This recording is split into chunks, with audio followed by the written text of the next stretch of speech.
इन 8 वर्षों में प्रधानमंत्री मोदी ने कई साहसिक फैसले भी लिए जिन्हें लागू करने में पिछली सरकारें असमर्थ रही थीं। इनमें जीएसटी को लागू करना सरकार का सबसे बोल्ड स्टेप था, क्योंकि भारत में वर्ष 2000 के बाद से एक देश एक टैक्स की मांग की जा रही थी और यूपीए सरकार ने वर्ष 2010 तक इसे देश में लागू करने का लक्ष्य रखा था, लेकिन वो वर्ष 2014 तक भी इसे लागू नहीं कर सकी। इसके बाद मोदी सरकार ने इसकी समीक्षा की और 1 जुलाई 2017 से इसे देश में लागू कर दिया गया। जीएसटी के लागू होने से कई तरह के टैक्स खत्म हो गए और एक टैक्स की व्यवस्था हो गई। अप्रैल महीने में 1,68,000 करोड़ रुपए का रिकॉर्ड जीएसटी कलेक्शन हुआ था। 2016 में लिए गए नोटबंदी का फैसला भी आप कह सकते हैं काफी साहसिक था। इस फैसले की वजह से टेरर फंडिंग को रोकने में काफी मदद मिली। देश में जमा काला धन भी बाहर निकल कर आया। नोटबंदी के फैसले ने लोगों को यह भी बताया कि अब देश में एक ऐसी सरकार है जो लोगों की भलाई के लिए कड़े फैसले लेना जानती है। पाकिस्तान में आतंकवादियों के कैंप पर सर्जिकल स्ट्राइक करना भी सरकार के ऐतिहासिक और साहसिक फैसलों में से एक था।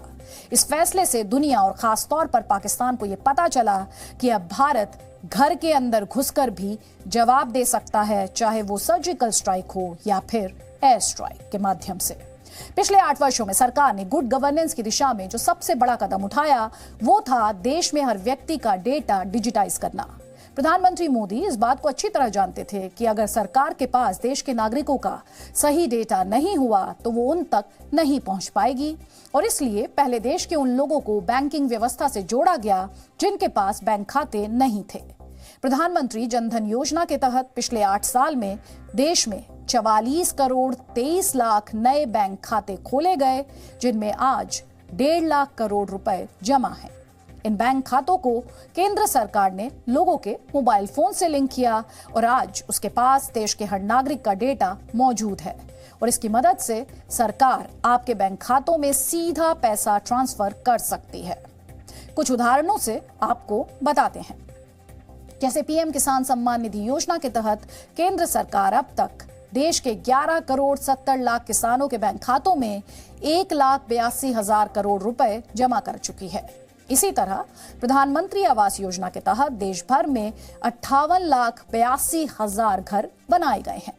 कोविड के बाद जब देश में लॉकडाउन लगा तब से भारत सरकार देश के 80 करोड़ लोगों को हर महीने 5 किलो मुफ्त अनाज बांट रही है और ये एक बहुत बड़ी बात है, क्योंकि भारत सरकार अमेरिका जैसे देश की लगभग 3 गुना आबादी को पिछले 2 साल से मुफ्त में अनाज दे रही है और ये इसलिए भी मुमकिन हो पाया क्योंकि सरकार ने देश में हर व्यक्ति के डेटा को डिजिटाइज कर दिया।